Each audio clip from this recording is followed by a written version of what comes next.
Greetings, my good bitches. The name's Francis, QueenCokeFrancis. I'm an editor, Twitch streamer, drag artist, and I'm here because I finally get to use the catchphrase I've always wanted to be known for. I'm just here for the fashion. I don't know who keeps giving conservatives art supplies and camera equipment, but they need to be stopped. And look, you know I'm all for freedom of expression. What flips my flapjack won't necessarily flip yours, etc, etc. But whoever this agent of chaos is has officially gone too far. My dear friend Casey, aka Sassy Grilled Cheese, informed me that just a hop, skip, and an insurrection away from New York Fashion Week 2024 is a small town in Long Island called Ronkonkoma, where they just held a fashion show of their own. I'm using that term very liberally here, which is ironic because they hate liberals, but not just any fashion show. Not just a conservative fashion show. No, good bitches. This was the very first MAGA fashion show, held in a middle school auditorium that calls itself the America First Warehouse. Tens of people paid $50 a pop to witness what they have dubbed the America First Patriotic Fashion Showcase. Good Christ, subtlety really isn't their forte, is it? The show opened with this guy singing the national anthem, and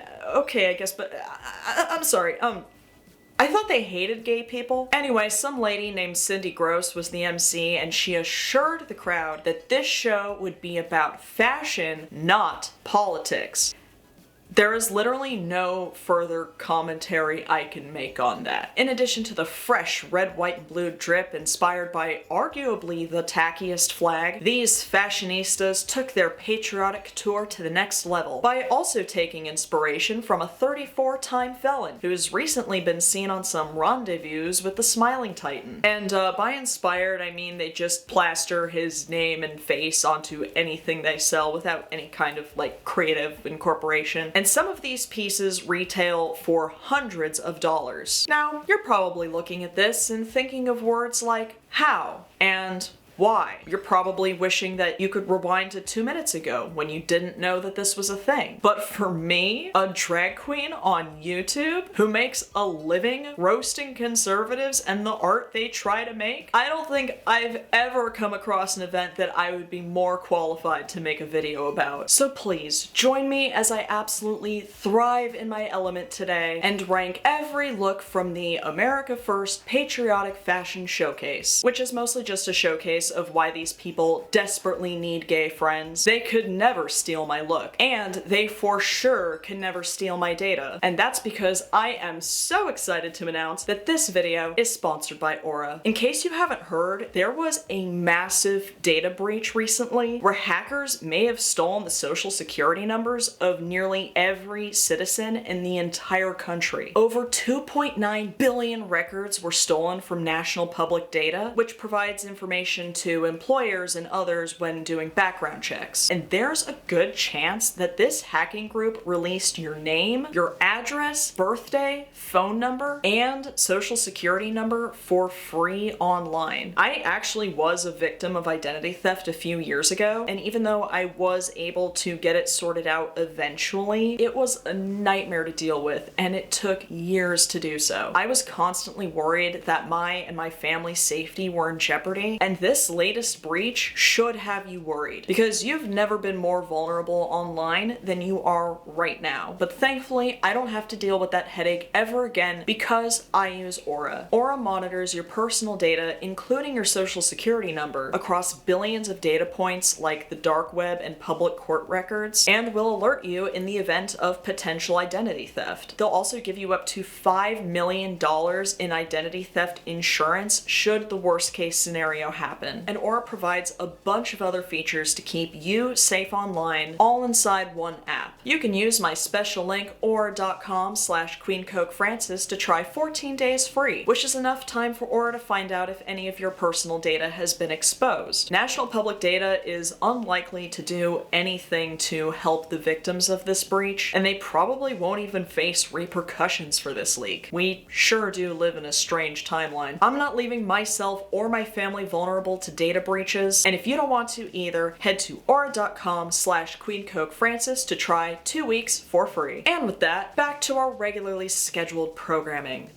Hope you got your shade glasses on. So unfortunately, even with as much digging as I did, there's actually very little footage of this spectacular showcase, almost as if they're trying to forget it too. But not to worry, good bitches, the internet is forever, and so am I, and so are you. So this footage came from Diet Prada and the Daily Beast, the latter of which two journalists were lucky enough to attend this dysfunction in person. There are also a few more outfits that are seen in the closing time, but I felt that they were a little too obscured in these shots for me to judge them fairly, so those have been left out. Once again, the official QueenCokeFrancis disclaimer: art is subjective. What flips my flapjack might not flip yours. And as it usually goes when I'm ranking conservative art, I will be grading on a curve. Not to worry, nothing landed above a B. Alright, first off we have this bold bell skirt moment here. So on the positive side, I love me a petticoat, I love me a big hoop skirt. Red is my favorite color, but boy, there's a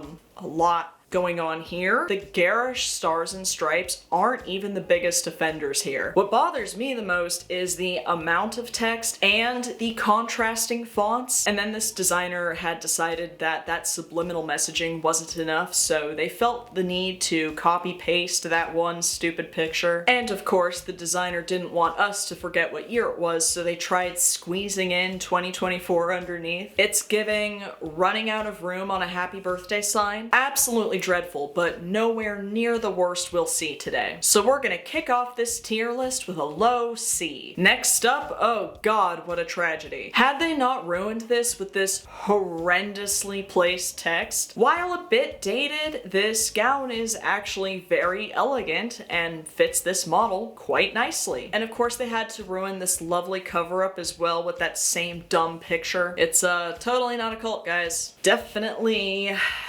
not a cult. Hopefully the designer learns the art of subtlety someday, because aside from that, this is one of the best looks showcased here. It creates a very nice silhouette, and because I'm an awesome guy, I'll give this one a low B. Next up, we have,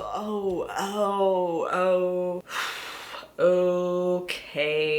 So according to the Daily Beast's video, this model actually hand painted this dress herself, so I gotta give points to that. What I don't think she realized is that having Donald Trump's jowls right by your lower abdominals creates a protruding tummy when she doesn't actually really have one once you see her profile. Again, with the unnecessary text, we know where you are, we know who you're voting for, we know what year it is. Even if Trump won the presidency, God forbid, this is still going to age terribly. Her idea of subtlety is her cap of all things, having no text. So this one gets a D. Next up, we've got a look that's perfect for the office before you inevitably get fired for being racist on TikTok. I'm a fan of the Wednesday Addams collar, but the shoulder cut isn't particularly flattering and it makes her arms seem bigger than they actually are. I can't tell if she either needs a better bra or better posture. At least one of those things would help. I do like unconventionally patterned skirts like this though. I can't tell if this is like a founding fathers painting or like a rare photo of Trump actually being in the Oval Office. I don't know, I don't hate this one, so I'll give this a C. Just because your masculinity is fragile doesn't mean your outfits have to be. The America First patriotic fashion showcase caters to all two genders, which means we've got some men's fashion coming in hot down this piece of plywood. This one's giving absolute bare minimum realness, and even though it might look basic from the front, we are treated to a visual feast once this model turns around. Put a gun to my head, and I still couldn't tell you what I'm looking at here. But aside from Trumpo Cop or whatever that is, this look is okay. It's regular men's fall wear. It fits fine, so I'll give this a C, I guess. This next one, where do I even begin with this one? It's giving picking up the kids from a Santa Clarita elementary school in 2004 in a Chevy Suburban with yellow ribbon stickers. It's giving, I bought my daughter's outfits from Limited Too. God damn it, I'll buy myself one. The price tag still on the hat is such a nice touch. Pants are too long to be considered mom capris, and they're too short to be considered regular pants. A beautiful disaster. Chef's kiss. No notes. This one gets a D. Next up, oh boy, Kaylee here really didn't want to do this, did she? I honestly don't blame her. If this was the outfit I had to model, I would keep my head and shoulders down too. This might actually be the worst look we see today. I'm not sure if the blazer is intentionally too long to cover up these bike shorts that are so unflattering to this poor girl's legs. Her legs are already very pale on their own, which is perfectly fine. I say this as someone with the most pale legs of all time, probably more pale than hers, but the length and cut of these shorts make her legs go from pale to pasty, if that makes sense. These Steinmart mule heel shoes, good God, zero shape, zero silhouette. It's so bad that I didn't even notice the picture on the back of this horrible blazer. This is for sure our inaugural F ranking. This next look is the go-to outfit for brunch at Cracker Barrel. I'll say that the top half of this is fine. The hat is kind of cute. It matches the belt. The shirt is nothing to write home about, but it's relatively inoffensive. It is refreshing to not see the Trumpster's name or face on something for once, so I'll give it points for that. But that skirt is a hate crime.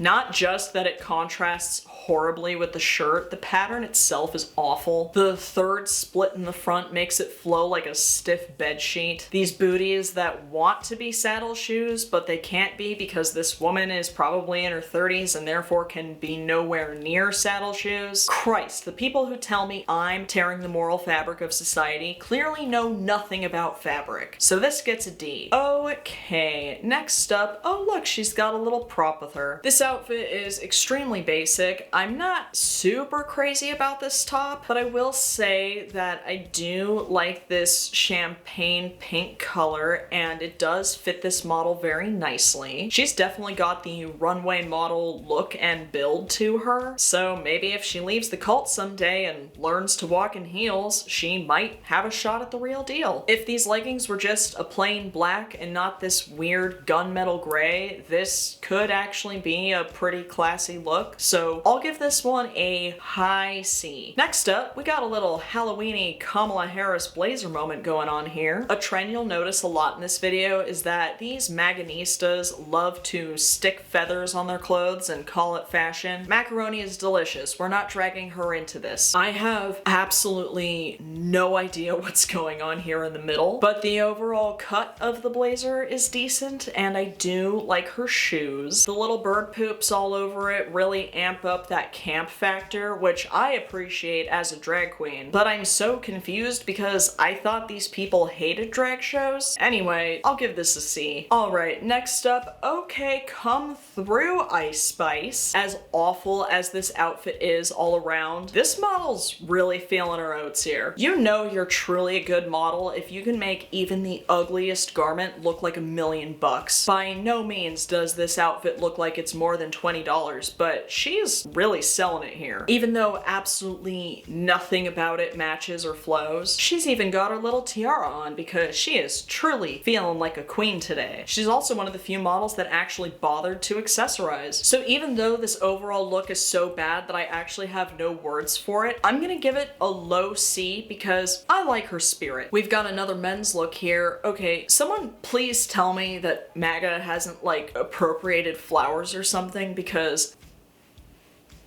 I'm kind of living for this. It's managed to surpass a threshold of tackiness that reminds me of a quote from the great John Waters. Design clothes so hideous that they can't be worn ironically. That could be said for everything we've seen today, but this one actually crossed that threshold and went back to being high fashion again. Honestly, the only thing that's really bothering me is that his pants could be fitted a little better, but I'll give this one a B. Work. Next up, man, they really do like their bare chests, don't they? By the way, I have no problem with men showing their bare chests, just as long as they don't shove it down my throat or show it to my children. But boy, what a mess this one is. They seem to really like their blazers too, which is why I'm confused as to why 95% of them don't fit. The pants are a bit too long too, so it just looks like this model shrunk.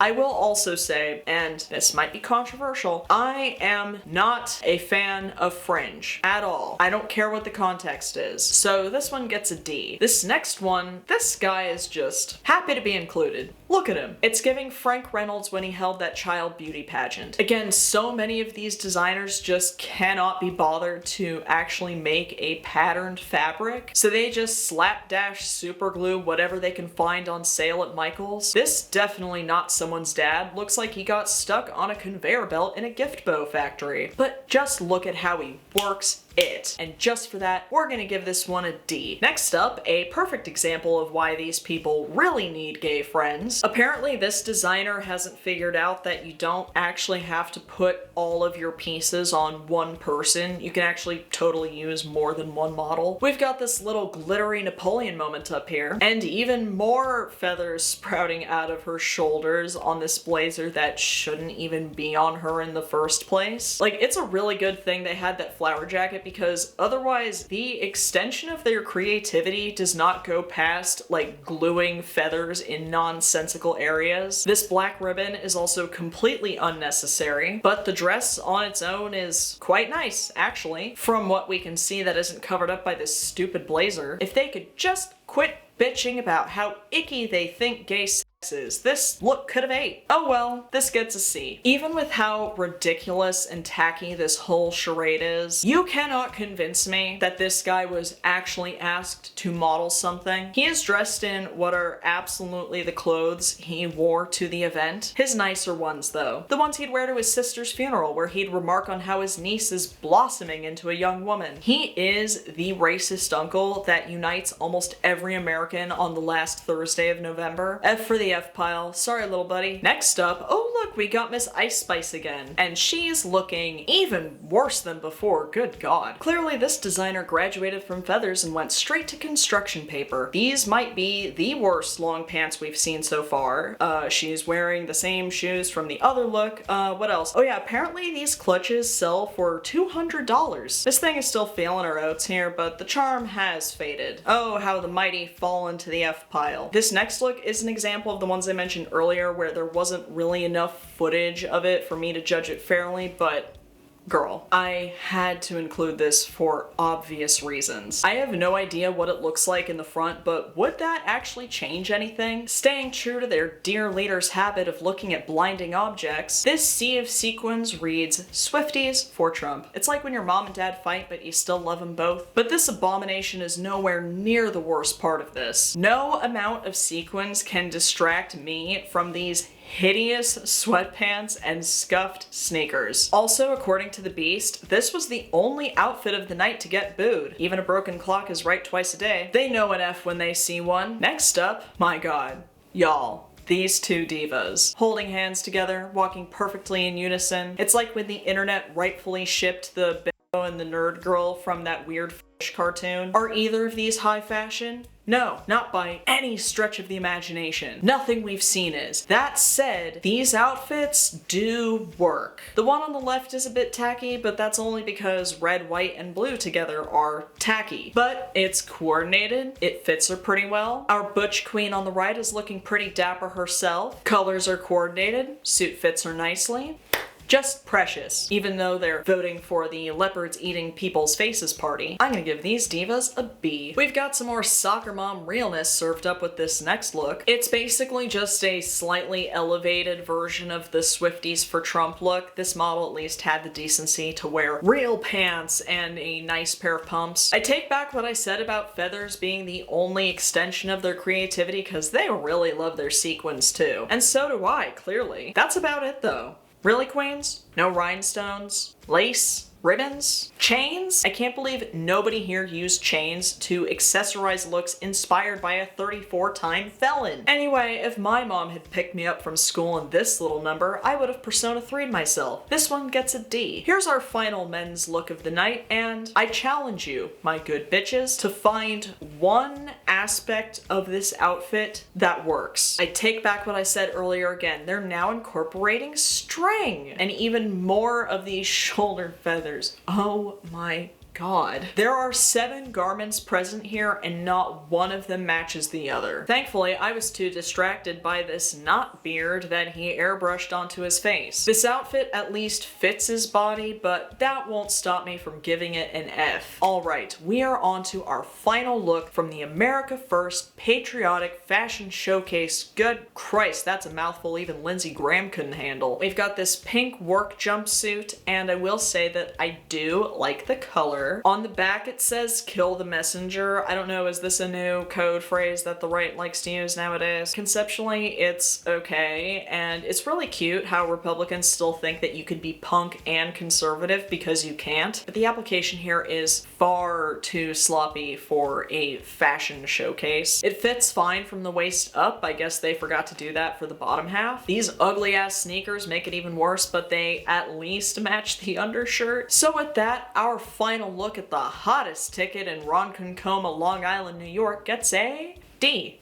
In conclusion, please stop giving these people art supplies, or don't, because then I'll never have a shortage of content. But let's at least ban them from the feathers sections at Michael's. Before the library is officially closed, let's check out the wedding comments from the last video. Ghastly Tea Party says, as someone with a slight Jamaican accent, I can break just about anything to white people, and they are instantly lulled into a state of peace and relaxation. Ariel Blue Zero says, not the worst thing out of Israel is a bar even lower than the one for men who seem acceptable to boink in this film. And finally, Austin Tinko 1000 says, every masterpiece, Nicolas Cage reading memories while deep in a blonde baddie between Worlds 2018, has its cheap copy, Oppenheimer reading Bhagavad Gita while deep in a blonde baddie, Oppenheimer 2023. You too could be featured in the next video. Leave a comment below. I will pick my favorite ones and give you a shout out next time. If you would like to guarantee your name being featured at the end of every video, please consider joining my Patreon. You're welcome to join for free, but if you join any of the membership tiers that are conveniently named after Fallout protagonists, your name will be featured at the end of every future video. You might also get access to cool stuff like wig sneak peeks, no context spoilers, exclusive community chats in my secret box. I'm also working on more Patreon rewards because I really want to give you guys your money's worth, so if there's anything that you would like to see from me that you would gladly pay me monthly for, please let me know. I would love to hopefully provide that for you. If you'd like to see me simp for my favorite game characters and get visibly frustrated in real time, please follow me and my beautiful co-producer Mitchell on Twitch. I stream most Sunday afternoons Pacific Standard Time, and we are still raising money for the Palestinian Children's Relief Fund. If you would like to see even more of my clown mug elsewhere, please consider following me on Instagram or TikTok. My handle for all of the above is at QueenCokeFrancis. If you enjoyed this video and you haven't done so already, please sign up for a fashion show designed to honor God and country. But once you get on stage and work that runway, truly go for gasps by going ahead and unzipping your pants and slapping those like and subscribe buttons as hard as you can. Thank you again to Aura for sponsoring this video, and thank you again to all of my patrons and subscribers who have helped my channel grow and thrive the way that it has been. And, of course, as always,